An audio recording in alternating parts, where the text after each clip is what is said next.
International standing थी, मेरी assessment में वो भी गिर गई है। फिर चीन के फॉरेन मिनिस्टर वांग ही से जयशंकर साहब ने बात करी, फ्रांस से बात करी, यूएई से बात करी। आप सब क्यों बात कर रहे हैं? तो मेरी असेसमेंट में अगर आप लड़ाई के लिए नहीं तैयार थे तो ये आपको करना ही नहीं चाहिए। तो पाकिस्तान से तो आप लड़ाई कर ही नहीं रहे थे।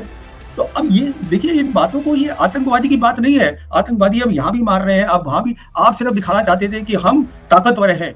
देखिए, ये जंग नहीं है। अभी हम जंग से 3 सीढ़ी पीछे हैं जी। हम कुछ भी हासिल नहीं कर पाए हैं।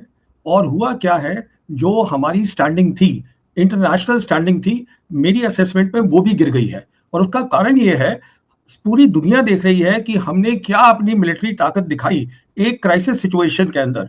तो देखिए, जब आप इस्तेमाल करते हैं अपनी एयर पावर, ये मैं पहले भी बोलता रहा हूं कि बालाकोट में इस्तेमाल करना 2019 में गलत था। तो उस बार जो था वो तैयार नहीं थे, क्योंकि उन्हें पता ही ना था आप ये कर रहे हैं। हमने कभी किया ही नहीं था पहले। इस बार वो तैयार बैठे हुए थे। पाकिस्तान को भारत हमेशा के लिए सबक सिखा देगा, दोबारा हमारी तरफ देखेगा नहीं। क्या हम इस जंग से, या जो भी आप जिसे संकट कह रहे हैं, हम वो हासिल कर पाए? जी, हम कुछ भी हासिल नहीं कर पाए हैं। और हुआ क्या है, जो हमारी स्टैंडिंग थी, इंटरनेशनल स्टैंडिंग थी, मेरी असेसमेंट में वो भी गिर गई है। और उसका कारण ये है, पूरी दुनिया देख रही है कि हमने क्या अपनी मिलिट्री ताकत दिखाई एक क्राइसिस सिचुएशन के अंदर। तो देखिए, जब आप इस्तेमाल करते हैं अपनी एयर पावर, ये मैं पहले भी बोलता रहा हूं कि बालाकोट में इस्तेमाल करना 2019 में गलत था। तो उस बार जो था वो तैयार नहीं थे, क्योंकि उन्हें पता ही ना था आप ये कर रहे हैं। हमने कभी किया ही नहीं था पहले। इस बार वो तैयार बैठे हुए थे। तो ये आपने एक, पहली बात तो ये है, अगर आप जा रहे हैं दुश्मन के एरिया के अंदर, आपके पास मिलिट्री ऑब्जेक्टिव होना चाहिए। अब वो बार बार ये बोल रहे हैं कि हमारा ऑब्जेक्टिव था, वो मिलिट्री वाले बोल रहे हैं। अभी देखिए, कल जो है प्रेस कॉन्फ्रेंस हुई है, 3 senior officers army, air force, navy के बैठे हैं, और वो बार बार बोल रहे हैं, देखिए बहुत इंपॉर्टेंट बात है, वो ये कह रहे हैं कि हमारा जो ऑब्जेक्टिव था वो सिर्फ ये था कि आतंकवादी के जो कैंप है उनको तोड़े, और हम बिल्कुल संयम इस्तेमाल करना चाहते हैं। अरे भैया, अगर जंग है, अगर आप जा रहे हैं उधर, पहली बात तो मिलिट्री आपका ऑब्जेक्ट क्या है? कैंप तो मिलिट्री ऑब्जेक्ट नहीं हो सकता। आपको मिलिट्री टारगेटिंग करनी है, वो आपने की नहीं।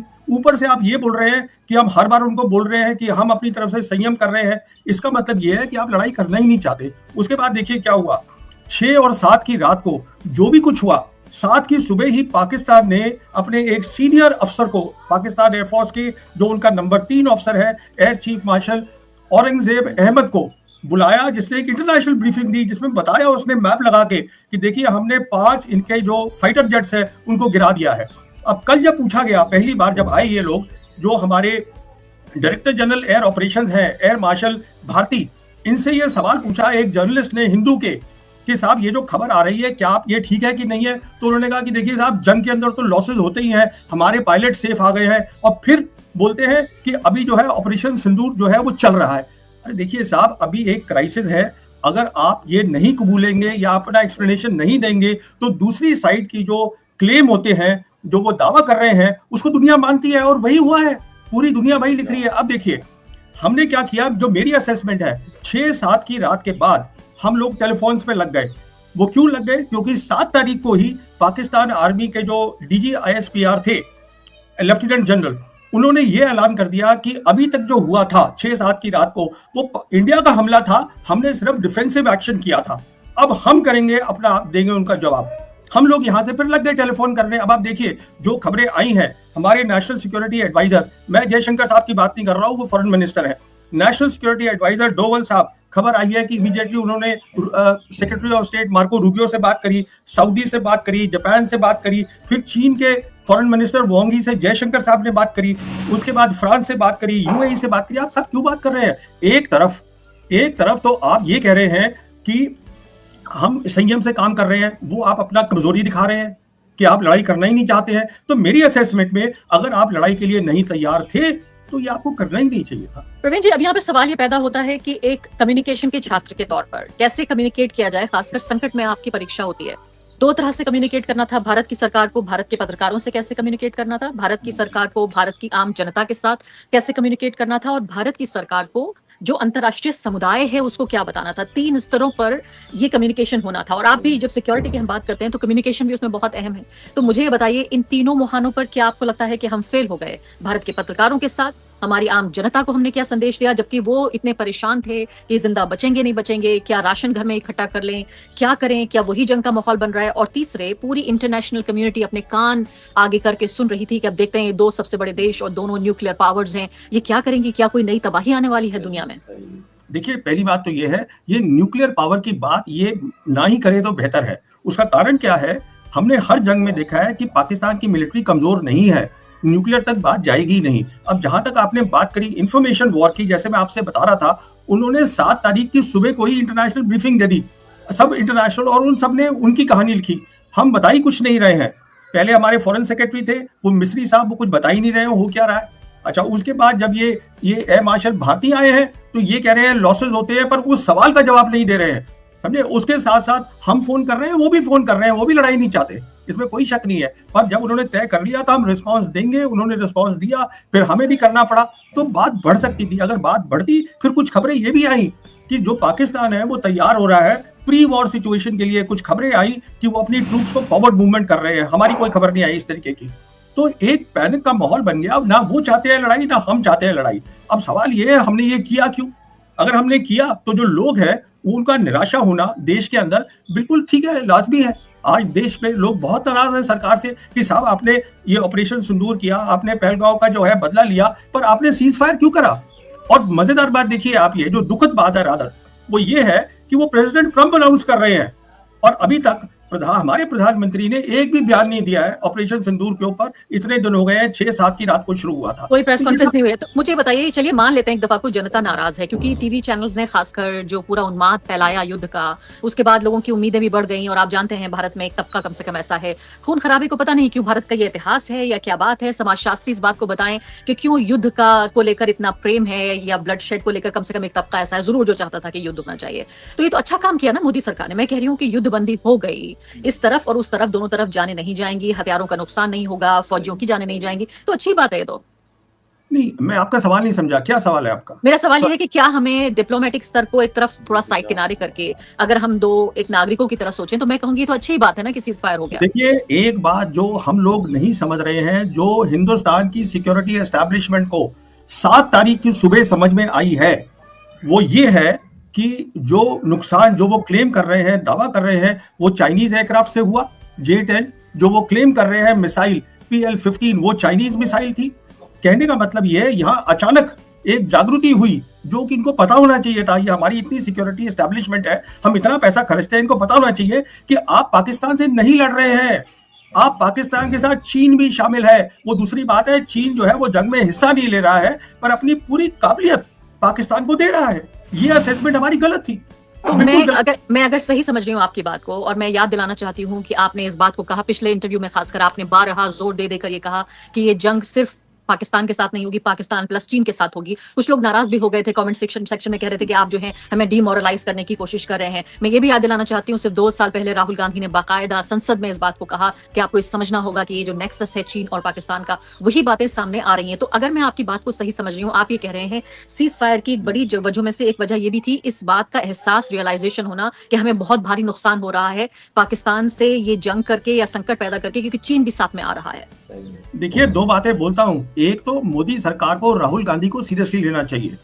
वो उन्होंने ठीक कहा था पार्लियामेंट के अंदर कि आपने इतना बड़ा नुकसान किया है, आपने इन देशों को जोड़ दिया है, उनके देशों को जोड़ दिया है, उनकी सिक्योरिटी एस्टैब्लिशमेंट जोड़ दिया है, मिलिट्री को जोड़ दिया है। अब दूसरी बात सुनिएगा आप, जो ये जंग हुई इसमें क्या क्या चीजें इस्तेमाल हुई? मिसाइल इस्तेमाल हुई चाइनीज, मैं पाकिस्तान की बात कर रहा हूँ, एयरक्राफ्ट यूज हुए चाइनीज, इलेक्ट्रॉनिक वॉरफेयर एक चीज होती है, उसमें मदद मिली। क्या होता है इलेक्ट्रॉनिक वॉरफेयर? उसका मतलब होता है कि आप दुश्मन के कम्युनिकेशन को जाम कर दे और उसमें सुने भी कि वो क्या बातचीत कर रहा है। वो जो ये थे, ये इनके एयर मार्शल पाकिस्तान के, वो उसकी क्लिप सुना रहे थे, वॉइस रिकॉर्डिंग सुना रहे थे वहां इंटरनेशनल मीडिया को। उसके बाद क्या होता है, उनकी बेडू सैटेलाइट सिस्टम है, उसकी मदद मिली इनको। तो ये सब बातें तो पहले पता होनी चाहिए था ना, जब राहुल गांधी ने इनको समझाया था। अगर ये उस समय समझ जाते तो उनकी बात समझ में आ जाती कि हम इस समय पाकिस्तान के साथ जंग नहीं करेंगे, हम जंग कर रहे हैं पाकिस्तान और चीन के साथ। पर ये कहां समझ रहे हैं उस बात को, इसलिए पैनिक हुआ 8 तारीख सुबह को। मैं आपसे सवाल पूछूंगी खासकर इंडियन एयरफोर्स को लेकर, ये बहुत जरूरी सवाल है। पूछा जाना चाहिए कि क्या भारत में भारत की सेना, सैनिक तैयारी, इसमें कोई कमी रह गई? क्या हमारे लिए भविष्य के लिए ज़रूरी है? क्योंकि आपने कहा कि भई भारत की जो सरकार या सेना या विदेश मंत्रालय, बहुत मुश्किल है उनके लिए इस बात को सीधे तौर पर कबूल करना कि हम कमज़ोर हैं या हमारे साथ गलती हुई। लेकिन एक नागरिक के तौर पर, एक पत्रकार और आप एक सिक्योरिटी एनालिस्ट होने के नाते हमारा ये फ़र्ज़ भी बनता है कि हम सरकारों को बताएँ कि यहाँ पर कमी हो रही है, ताकि दोबारा इस तरह से मुँह की हमें ना खानी पड़े। उससे पहले एक सवाल पूछ लेती हूँ कि यहाँ जो इंटरनेशनल मीडिया में सवाल बन रहा है वो ये कि जो ट्रंप एडमिनिस्ट्रेशन है उसको बहुत ही कोई अलार्मिंग इंटेलिजेंस, इस शब्द का उन्होंने इस्तेमाल किया, यानी बहुत ही कोई ऐसी चेतावनी भरी कोई खुफिया खबर आई जिसके लिए बहुत जरूरी हो गया कि उन्होंने दोनों देशों को कहा कि आप युद्धबंदी कीजिए। क्या आप तो कह रहे हैं कि न्यूक्लियर पावर से डरने की जरूरत नहीं है, लेकिन क्या ये अलार्मिंग फिर क्या इंटेलिजेंस रही होगी जिससे दोनों देशों को उन्होंने मुझे पता नहीं क्या आई है, मैं आपको सिर्फ इतना बता सकता हूँ। मैं आज सुबह भी एक देख रहा था इंटरव्यू, मेजर जनरल है यूएस मिलिट्री के। ये एक गलत फहमी है इन लोगों के दिमाग में कि पाकिस्तान जो है वो कमजोर मिलिट्री है। देखिए, पाकिस्तान में बहुत प्रॉब्लम्स होंगी, पर जहां तक मिलिट्री का ताल्लुक है वो हमेशा हमारे साथ उन्होंने कम्पीट किया है। इस बात को समझना है। अगर आपको कन्वेंशनल वॉर में आप कम्पीट कर रहे हैं तो न्यूक्लियर वेपन की बात कहां से आ गई? न्यूक्लियर वेपन वो इसलिए लाते हैं क्योंकि उनकी ज्योग्राफी नैरो है, उनकी ज्योग्राफी नैरो है। बहुत सारे उनके जो टाउन्स है, लाहौर है, वो बिल्कुल सटे पड़े हैं हमारे बॉर्डर के साथ। तो वो इसलिए लाते हैं कि कहीं अचानक कुछ हो जाए तो उनको पता होना चाहिए हमारे पास न्यूक्लियर वेपन है, पर वो इस्तेमाल नहीं करेंगे कभी भी, उनको जरूरत ही नहीं है। और अब तो आप देख लीजिए ना, चीन उनके साथ खड़ा हुआ है। चीन ने 2019 के बाद जब हिंदुस्तान की सरकार ने 370 और 35A हटाया जम्मू कश्मीर से, तब से चीन का सब लीडर शी जिनपिंग से नीचे तक बोल रहा है कि हम पाकिस्तान की सिक्योरिटी और सॉवरेनिटी को सपोर्ट करते हैं। आप इसका मतलब क्यों नहीं समझ रहे हैं? सीधा सा मतलब है। तो जहां तक ये अमेरिकन का ताल्लुक है, इन ये अमेरिकन को अब क्या मिला मुझे मालूम नहीं है। इसमें कोई शक नहीं है, दोनों साइड जंग नहीं चाहते थे, इसमें कोई शक नहीं है, कोई नहीं चाहता। पर ये मान लेना कि हम जाके उनको अंदर से घुस के मार देंगे और वो चुप बैठे रहेंगे, तो ये तो गलत बात है ना। क्योंकि देखिए उसका कारण क्या है, 34 साल से उनका प्रॉक्सी वॉर चल रहा है, 34 साल से, 1991 से। अगर आप में ताकत होती, आप खुद सोचिएगा, आपके व्यूअर्स सोचे, अगर हम में ताकत होती तो बदला कर देते ये। तो हमें अपनी क्षमता बढ़ानी चाहिए थी।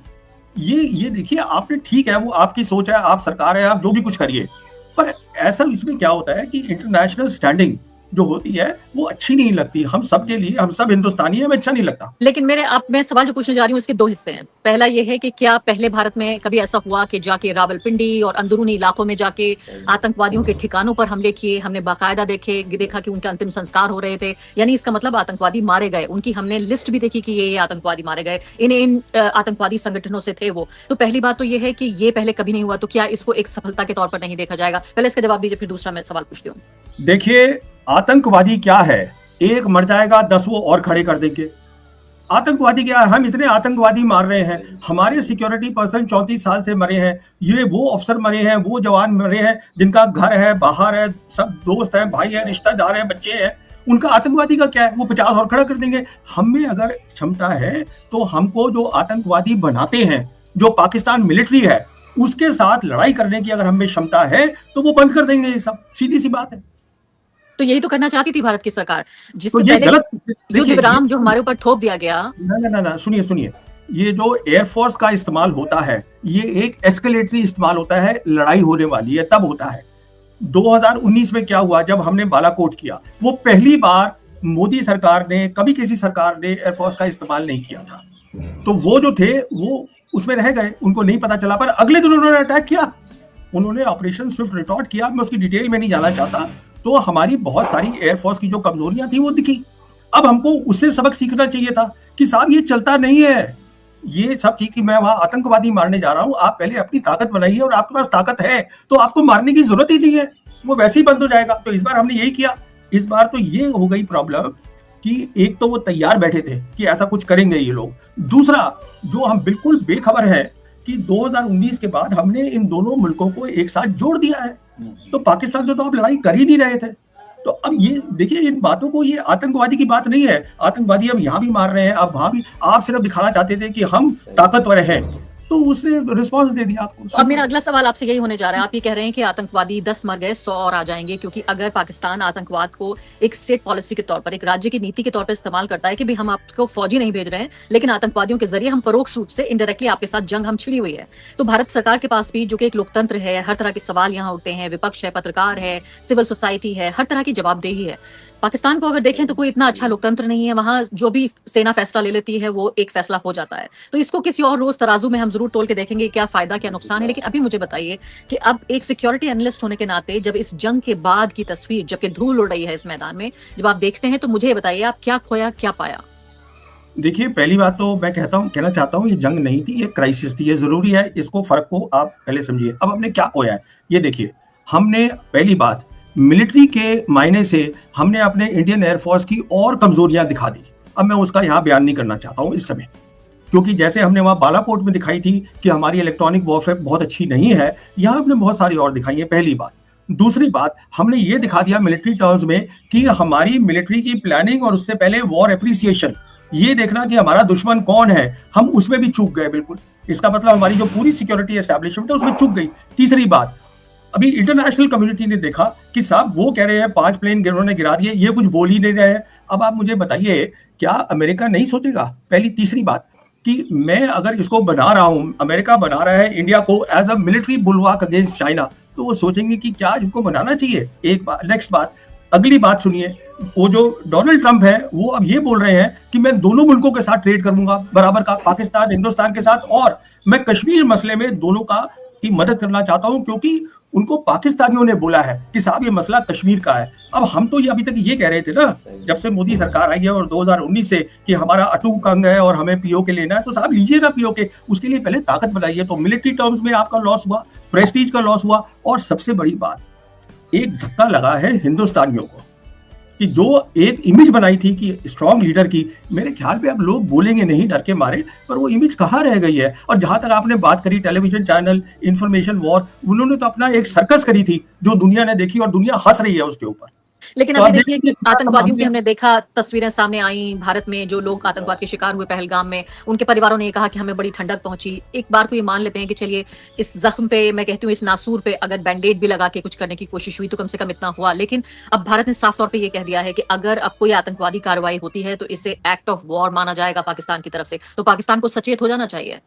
देखिए, ये मेरे हिसाब से एक और गलती हो गई। वो कैसे गलती हो गई कि अभी इस ऑपरेशन सिंदूर में हमने क्या देखा? हमने देखा कि दोनों साइड ने क्राइसिस सिचुएशन में ड्रोन्स का खुल के इस्तेमाल किया, मिसाइल का खुल के इस्तेमाल किया। अभी लड़ाई शुरू नहीं हुई है, दोनों साइड ने किया खुलकर।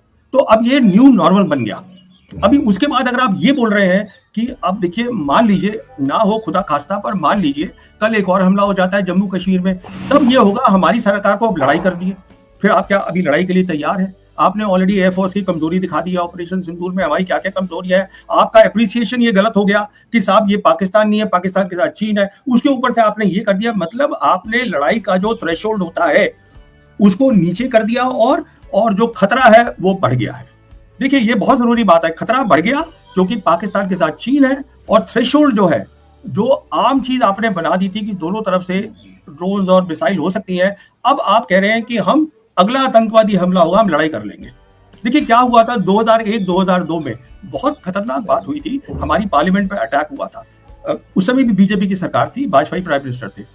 13 दिसंबर 2001 को अटैक हुआ। 5 दिन के अंदर एकदम फैसला कर लिया कि हम पूरी फौज लेके हम लड़ाई करेंगे। वो सब पहुंच गए, क्या हुआ हासिल? 10 महीने बाद वापस आ गए। क्या वो प्रॉक्सी वॉर, क्या आतंकवाद कम हुआ? बिल्कुल नहीं कम हुआ। तो ये सब चीजें ठंडे दिमाग से सोचनी पड़ती हैं। आपका दुश्मन कौन है, उसकी ताकत क्या है, आपकी अपनी ताकत क्या है, ये चीजें ऐसी नहीं होती। और लड़ाई ये नहीं होती कि आप अपनी मिलिट्री फोर्स को कहें कि उस मुल्क में जाके टेररिस्ट को मार लो।